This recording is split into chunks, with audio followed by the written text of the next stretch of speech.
උද්ඝෝෂණේ පටන් ගන්නවා කියලා කිව්වා 10ට. දැන් කට්ටිය නැත්නම් මොකද වෙලා තියෙන්නේ? දැන් රාජාංගනේ හමුදුරුත් එනවා කියලා කිව්වනේ. රාජාංගනේ හමුදුරුත් නැද්ද? ඒක තමයි. හතරනේ තුන් දෙනා හිටියේ හතරක් වෙලා ඉන්නේ. එච්චරයි.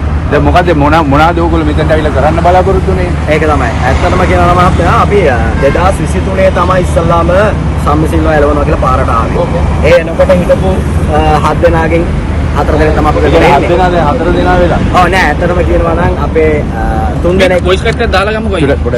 හරි. අපේ 3 දෙනා තාම එනවා. ඉතින් ඒ 3 දෙනා එනක මං ඉන්නේ. ඉතින් ඒ 3 දෙනාත් ආවෙන් පස්සේ අපි සාකච්ඡා කරනවා මොකද කරන්නේ. ඇත්තටම කියනවා නම් අපිට මේක පොදු අරමුණක් නේ. පෞද්ගලික අරමුණක් නෙමෙයි. අපි පොදු අරමුණකට යද්දී අපිට එකතු කරගන්න ඕනේ පිරිස. එතකොට එක් සංවිධාන තියෙනවා. මේ වැඩේ කරගෙන යනකොට එක් සංවිධාන අපිට එක්ක සම්බන්ධ. අද මම අහුවේ දැන් මේ ස්ථානයේ දැවැන්ත උද්ඝෝෂණයක් කරනවා කියලා තමයි ඕගොල්ලෝ මාධ්‍යයට දැනුම් දීලා තිබුණේ. එතකොට දැවැන්ත උද්ඝෝෂණයක් නම් සාමාන්‍ය ලොකු මිනිසක් ඉන්න ඕනේ. එදාන රාජාංගනේ හාමුදුරුවෝත් ඇවිල්ලා හිටියා. දැන් එයත් නෑ අද. එතකොට අවුද ඕගොල්ලන්ගේ කැඳවුම් කරු දානිසලි එයත් නැහැ. ඉතින් දැන් මෙහෙම කිව්වම දැන් අපි ඇවිල්ලා මෙතන රස්තියා දෙනවනේ ඕගොල්ලන්ගේ උද්ඝෝෂණයට කවුරුත් නැහැනේ. ඒක ඇත්ත. උද්ඝෝෂණයක් මහත්මයා තනියෙන් කරන්න බෑ. ඒකට පිරිස සම්බන්ධ වෙන්න ඕනේ. මොකද ඇත්තම කියනවා අපි මේ උද්ඝෝෂණ සංවිධානය කරේ කාටවත් මුදල් දීලා නෙමෙයි. බුරියානි දෙන්නෙත් නැහැ. පෝඩින් ගස්සලා නැහැ මෙතන කාවවත්. අපේ සල්ලි වලින් අපි ඇවිල්ලා තියෙන. ඉතින් මං හිතන විදිහට අපේ ජනතාව බලාගෙන ඇත්තේ බුරියානි දීලා පෝඩින් ගස්සලා උද්ඝෝෂණයට මිනිස්සු ගෙන්නන්න. ඉතින් අපි එන්න කියලා ආරාධනා කරා. ජනතාවගේ යුතුකම මේ උද්ඝෝෂණයට සම්බන්ධ වෙන එක. ඔව් එහෙම ආවේ නැති වුණාම ඉතින් මේ ඔයගොල්ලෝ අපි අසරණ වෙලා ඉන්නේ. ඇත්තම කිව්වොත් අපි අසරණ වෙලා ඉන්නේ මොකද ශ්‍රී ලංකාවේ ක්‍රිකට් එක බේර ගන්න ඕන නිසා තමයි අපි එළියට ආවේ. එහෙමනම් ලොකු පිරිසක් මෙතන ගෙන්නව ගන්න මතේ නියෝජනය කරන්න නම් කට්ටියක් ඉන්න ඕනේ. අනිවාර්යයෙන්. මෙතන කට්ටියක් එහෙම නැති වුණාම ඕගොල්ලෝ අසරණ වෙලා ඉන්නේ. අපිටත් මේකෙන් ගොඩක් නැහැ. ඔව් ඇත්තම කිව්වොත් මෙතන අපි අසරණ වෙලා කියන්නේ අපි නෙමෙයි මෙතන ඇත්තටම අසරණ උනේ. ලංකාවේ ක්‍රිකට් එක. මොකද ලංකාවේ ක්‍රිකට් එක අසරණ වෙනවා කියන්නේ ක්‍රීඩා ලෝඩින් වශයෙන් අසරණ වෙනවා කියන්නේ හේතුව මහත්තයා දැන් සම්මිගේ මුදල් බලවත් නේ. සම්මිගේ මුදල් බලවත් නිසා සම්මි පේජස් ටිකක් මිලදී අරගෙන ඒකම සම්මිට ගහන්න පුළුවන් ගේම් ටික ඔක්කොම ගහනවා අපි වටන්න. මහත්තයා දකින්න නැතුව ඇති මගේ සම්මිලන සංසදයේ කියලා මගේ පේජ් එකක් තියෙනවා. ඒ ගෲප් එකේ මගේ ෆොටෝස් අරන් මම මෙවර පළාත් පාලම ඇති වෙනට ඉදිරිපත් වුණා කියලා ඒ ටික ගහලා ෆේක් account වලින් ගාලා ගිහලා තිබ්බ. හැබැයි මේ ෆේක් account එකෙන් ගාලා තිබ්බ හැම එකකටම කමෙන්ට්ස් දාලා තිබ්බ සම්මිට විරුද්ධව. මොකද මම දේශපාලනයේ 2025. හැබැයි මම සම්මි වලවන පාටේනේ 2025. අපිට පොඩ්ඩක් පැහැදිලි කරගන්න ඕනේ. දැන් ඔබතුමන්ලා කලින් රාජාංගනේ හාමුදුරුවෝ මෙතනට ගෙනවනේ. දැන් රාජාංගනේ හාමුදුරුවෝ අපිට දැන් එතුමාට හාමුදුරුවෝ කියන්නත් බෑ. ඇයි මේ දැන් ඒ කියන්නේ සමාජයේ මේ පිළිගැනීමක් නැති කෙනෙක්නේ. ඇයි ඒ වගේ අය මේ ක්‍රිකට් එකට ගෙනල්ලා ඔබතුමන්ලා මේ කතා කරන්නේ? ඇත්තටම හොඳයි එහෙම ප්‍රශ්නයක් ආපේක රාජාංගනේ හාමුදුරුවන්ව අපි මෙතනට ආරාධනා කරේ නෑ. අපි පොදුවේ ඉන්වයිට් කරා හැමෝටම එන්න මේ ක්‍රිකට් අරබල.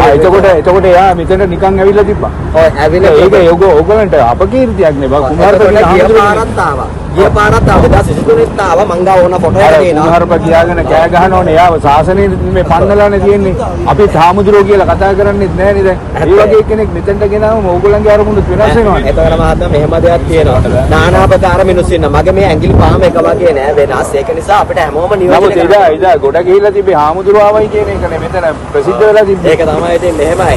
ලකුණු දාගන්න මිනිස්සු හැමතැනම ඉන්නවා. ලකුණු දාගන්න මිනිස්සු ලකුණු දාගන්න ඇවිල්ලා තිබෙන්නේ. අපි ලකුණු දාගන්න මිනිස්සුනේ හැමතැනම ලකුණු දාගන්න අවස්ථාවක් දෙනවා මෙහෙමයි. කුණාහරුප වලින් කවදාක රටක් හදන්න බෑ. රටක් දිනු කරන්න බෑ. ඒ වගේම මම හාමුදුරු කෙනෙක් ඇටියට මම සිවුරට ගරු කරනවා මිසක් මම රාජාංගනේ කියන හාමුදුරන්ට ගරු කිරීමක් කළේ නෑ එතන. මම සිවුරට ගරු කිරීමක් කරා. මම එකක් කියන්නම් මොකද මම සිවුරට ගරු කරා මම බෞද්ධයෙක් ඇටියට. හැබැයි ඔබතුමාලාගෙන් සහ මෙතන ඇවිල්ලා හිටපු කීප දෙනෙක්ගෙන් මම දැනගත්තා උන්වහන්සේගේ සිවුර කියන්නේ උන්වහන්සේ ස්වාමීන් වහන්සේ නම නෙමෙයි කියලා. ඔව් දැන් ඉදිරි දිනයකදී ඔබතුමාලා මේ ඉස්සරහට නැවත පිරිසක් එක්ක ඔව් අපි මෙහෙම ඉදිරි දිනයකදී කියන්නේ මින් මත්තට කියන්නේ අපි මේ ක්‍රිකට් එක බේර ගන්න දෙයක් කරනවා නම් අපි ප්ලෑන් කරලා දෙයක් කරන්න ඕනේ. මොකද ඇත්තම කියන මේක ප්ලෑන් කරලා මේ ගොඩාක් දේවල් කරගෙන ගියේ. මොකද මේ පළවෙනිදා තමයි කඩාකප්පල්කාරී වැඩේ පටන් ගත්තේ. ඒක ඔයගොල්ලෝ ප්‍රචාරයක් කරාද මේක Facebook හරහා හරියට අද මෙතන එන්න කියලා? ප්‍රචාරයක් කරා. ඊයේ මාධ්‍යමෙ කිව්වනේ. ඊයේ මාධ්‍යමට මම ඇවිල්ලා හිටියේ නෑ නේ මාත්‍යා. ඔයාලා දකින්නද ඊයේ මාධ්‍යමට මම ඇවිල්ලා හිටියේ නෑ. මොකද අපි මාධ්‍ය අමුතිය තියෙන මේව කරන්න ඕනේ. මාධ්‍ය අමුතියලා අපිට කරන්න නම් ඊට වඩා දෙයක් තියෙනවා කරන්න. ඒක පස්සේ කරන්න ඕන දෙයක්. අපි ඉස්සලම පාරට බෑලා ඉන්න ඕනේ.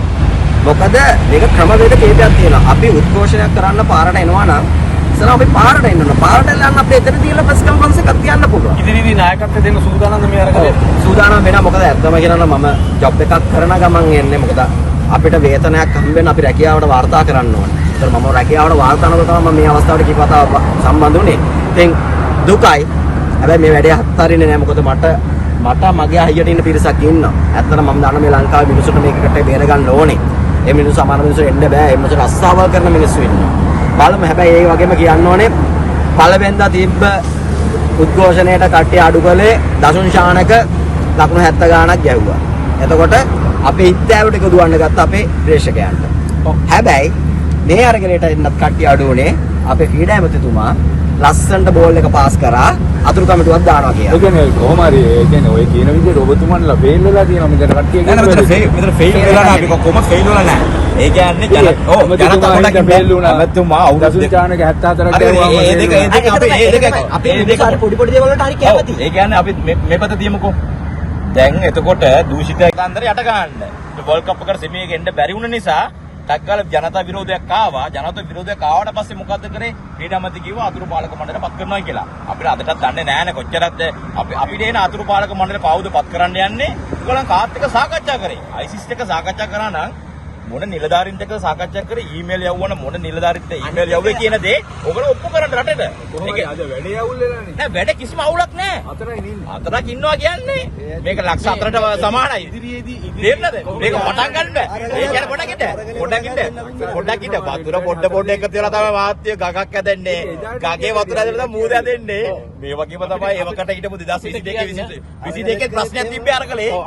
අපිට කියන්නේ සැබෑ ක්‍රීඩාවට ආදරය කරන ක්‍රීඩා ලෝලින් ඉදිරියේදී ඔවුන්ට මොකද දෙන පණිවිඩය මේ අරගලේ නෑ නෑ අපි කියන්නේ පොඩක් ඉන්න. අපි කියන්නේ දැන් මැච් එකක් දෙන්න පාකිස්තානයේ එළියට යවන්න ඕන ක්‍රමයට තමයි පාකිස්තානයේ එළියට යවන්න ඕන ක්‍රමයට තමයි ලංකාව ගාවේ 200 ගාණක්. ඒ නිසා අපි කියන්නේ මාත්‍යෝ සීනි බෝල් දෙන්න හදන්න එපා. එක මැච් එකක් දිනලා මැච් 10ක් පෙරදෙනවා. ඒකේ සංස්කෘතිය. ඒක නිසානේ දැන් මිනිස්සු කටවාගෙන ඉන්නේ. තවත් මැච් දෙකක් තුනක් ආපු ගාන ඉස්සලා පෙරදෙනකොට ආයෙ නැගිටිනවා. ආයෙ බයිනවා මැච් එකක් දිනනකොට. ඉදිරියේදී ඔබතුමාලා මොකද ක්‍රීඩා ලෝලින් දෙන පණිවිඩය? මම කියන්න කැමති ඔයගලන්ට පේනවා දන්නේ නැහැ මගේ ෆෝන් එකේ තියෙන PDF එක මෙතන තියෙන 2023 සැප්තැම්බර් 11 දින නිකුත් කරපු 2022 ජාත්‍යන්තර ක්‍රිකට් කවුන්සිල T20 ලෝක කුසලාන පිරිමි ක්‍රිකට් තරඟාවලිය ආශ්‍රිත විශේෂ විගණන වාර්තාව කියලා ජාතික විගණන දෙපාර්තමේන්තුව නිකුත් කරපු. ඒකේ ඒ වාර්තාවේ තියෙනවා ශම්මි සිල්වා කියන්නේ මේ කවුද කියන එක. ඉතින් ඒ වාර්තාව අරන් කියවන්න මම PDF එක මගේ අර සංසදේ අද දානවා. මම මෙච්චර කල් නොදා තිබ්බ එක කියවලා බලන්න. ඒකෙදි තියෙනවා මොකද අපිට ඕනේ ක්‍රිකට් එක බේර ගන්න. දැන් අවුරුදු 12ක්ද කොයිද කාලයක් ශම්මි සිල්වා මේක සභාපති ධුරේ දානවා. දැන් ඔබතුමා මම කලින් යවුවා මේ ක්‍රිකට් එක බේර ගන්න අපේ ජනතාවට මොකද්ද කියන්න කියලා. කියන්න තියෙන මෙච්චරයි. ශ්‍රී ලංකා ක්‍රිකට් කියලා නාමය තමයි මේ භාවිතා කරන්නේ. කිසිම තැනක සම්මි සිල්වා ක්‍රිකට් කියලා දාලා නැහැ. ඒතර ශ්‍රී ලංකා ක්‍රිකට් කියලා නම භාවිතා කරලා තියෙද්දී මේ රටට තමයි ওই මුදල් එන්නේ. සම්මි සිල්වාගේ පෞද්ගලික ගිණුමකට නෙමෙයි. ඒතර මේ රට නියෝජනය කරනවා. රට නියෝජනය කරන පුද්ගලයෙක්ගේ ඒ කියන්නේ මේක පෞද්ගලික සමාගමක් කියලා කියනවා. මම එදත් කිව්වා මතක දන්නේ. ඔබතුමාලා දන්නවා ඇති සංගීත සංදර්ශනයක් පවත්වද්දී පොලිස් ආරක්ෂාව ලබා ගන්නවා නම් අනිවාර්යයෙන්ම අදාළ පොලිස් ස්ථානයෙන් අවසර ලබා ගත යුතුයි. පොලිස් ස්ථානයෙන් අවසර ලබාගෙන ඒට ආරක්ෂාව සපයනවා නම් ඒට මුදල් ගෙවන්න ඕනේ.